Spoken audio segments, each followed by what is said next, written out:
नमस्कार, news flash के खास कार्यक्रम न्यूज रूम में आपका स्वागत है। मैं हूं ब्रजेश व्यास और मेरी सहयोगी मानसी यादव। हम बात करते हैं न्यूज रूम में सत्ता की उठापटक हो या फिर पावर सेक्टर के अंदर एक दूसरे की खींचतान हो या फिर हो सामाजिक सरोकार से जुड़े मुद्दे, और वो मुद्दे जो समाचार बनते हो उन पर हम चर्चा करते हैं। आज अगर मानसी बात करते हैं तो जो सबसे बड़ा मुद्दा है इस समय वो है कोरोना का फिर से दस्तक देना। जी बिल्कुल। जो थाईलैंड, हांगकांग, सिंगापुर, ये जो पड़ोसी देश हैं वहाँ पर कोरोना ने दस्तक दी है।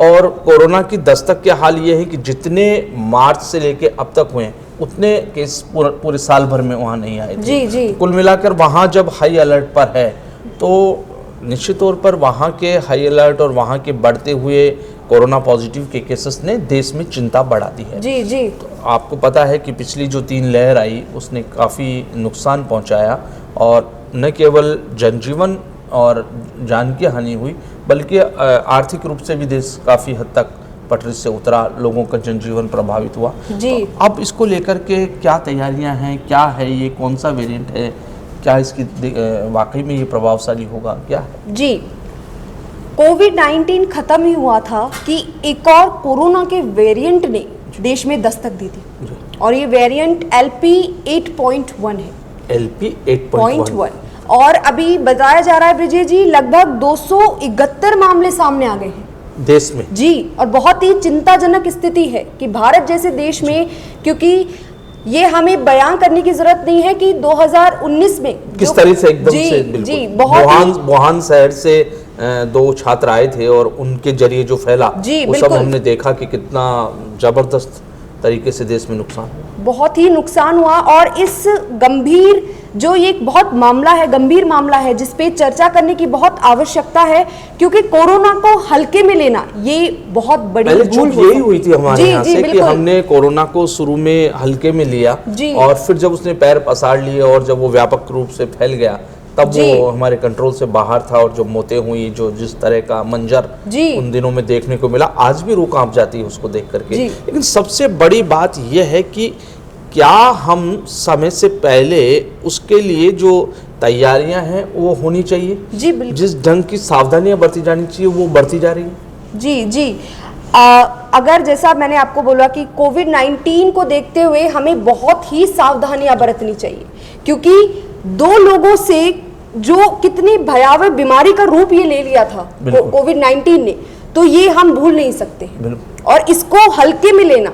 अभी भी आप ये देखिए कि मुंबई में 2 लोगों की मौत हुई तो चिकित्सा विभाग कह रहा है कि ये कोरोना से नहीं समझे, ये जो मौतें हुई है ये इनकी पिछली बीमारियों से हुई है। जी, एक अजीब सा आपको नहीं लगता कि प्रशासन का रवैया है कि हम कोशिश करते हैं किसी बीमारी को, किसी आपदा को, उसके आंकड़ों को छुपाने की। जी। और जब वो आंकड़े छुपते नहीं हैं और जब वो ब्रस्ट आउट होते हैं तो फिर हम कहते हैं कि ये तो था, ऐसा हो गया, ये सब पता था।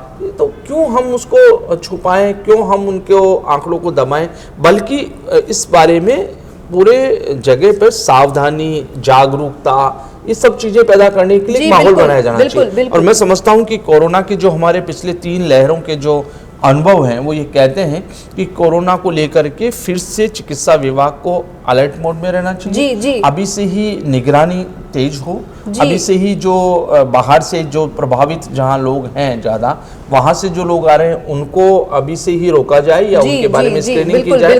जो हमारे यहाँ पॉजिटिव आ रहे हैं उनको हम किस तरीके से बाकी लोगों के साथ में ना फैले उसके लिए क्या कुछ कर सकते हैं बिना दहशत पैदा किए। हम ये नहीं कह रहे कि कोरोना के नाम पर एक दहशत पैदा कर दी जाए, लेकिन सावधानियां भी बरती जाए।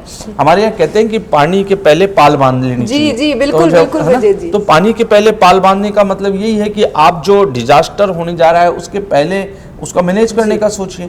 और जब हम 3 कोरोना की लहरें देख चुके, उसके नुकसान को देख चुके, तो हमारे अधिकारियों को, हमारे प्रशासन को, चिकित्सा विभाग को भी इसको लेकर के जागरूकता का अभियान तो छेड़ ही देना चाहिए। और खासतौर पर हम मीडिया पर्सन है इसलिए हम हमारा सामाजिक सरोकार समझते हैं, इसलिए इस पर पूरी चर्चा कर रहे हैं। जी ब्रिजेश जी, इसी दौरान एक विधायक जो हैं कंवरलाल मीणा, तो उनकी वजह से भी सियासत में बहुत बिल्कुल ऊपर चढ़ा कमललाल मीणा के को 3 साल की सजा हुई, उसके लिए जी। वो सुप्रीम कोर्ट तक गए और वहाँ राहत नहीं मिली। जी। अंततः विधानसभा सचिवालय ने उनके लिए अधिसूचना जारी की, उनकी सदस्यता रद्द करने के लिए जी, बात जी, हुई जी। एक दिन पहले ही। अब क्योंकि ये पूरा मामला सत्ता पक्ष के विधायक हैं, अब एक लास्ट है कि उनकी क्या यहाँ चुनाव उपचुनाव कैसे होगा नहीं होगा, ये एक और छोटा सा पेच अटका हुआ है कि सुप्रीम कोर्ट में एक रिवीजन याचिका उनकी लगी हुई है।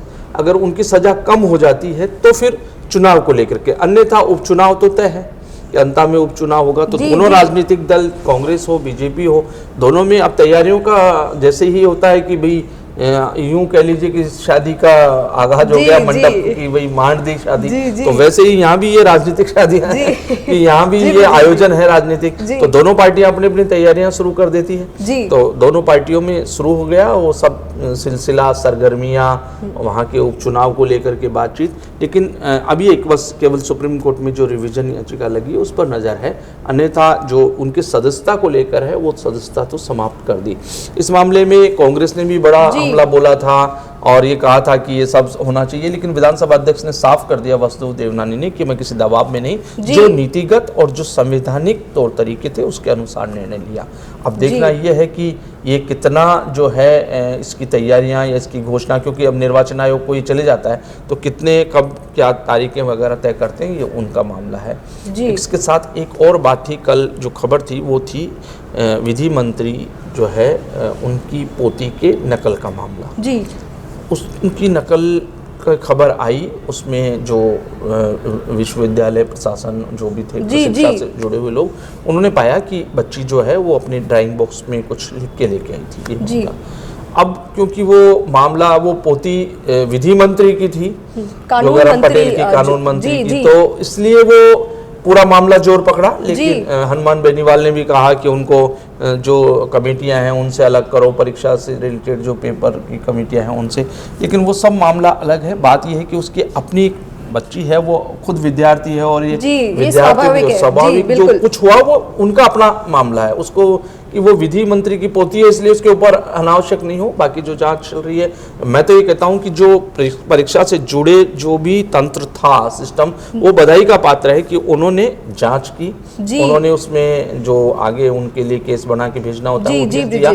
अब आगे क्या होगा वो सब नियमों के हिसाब से हो, यही हम लोग सोच सकते हैं। और अभी तक तो कहीं लगा नहीं कि कोई उन्होंने कोई इसमें हस्तक्षेप किया हो। जो भी जांच होनी है वो होगी।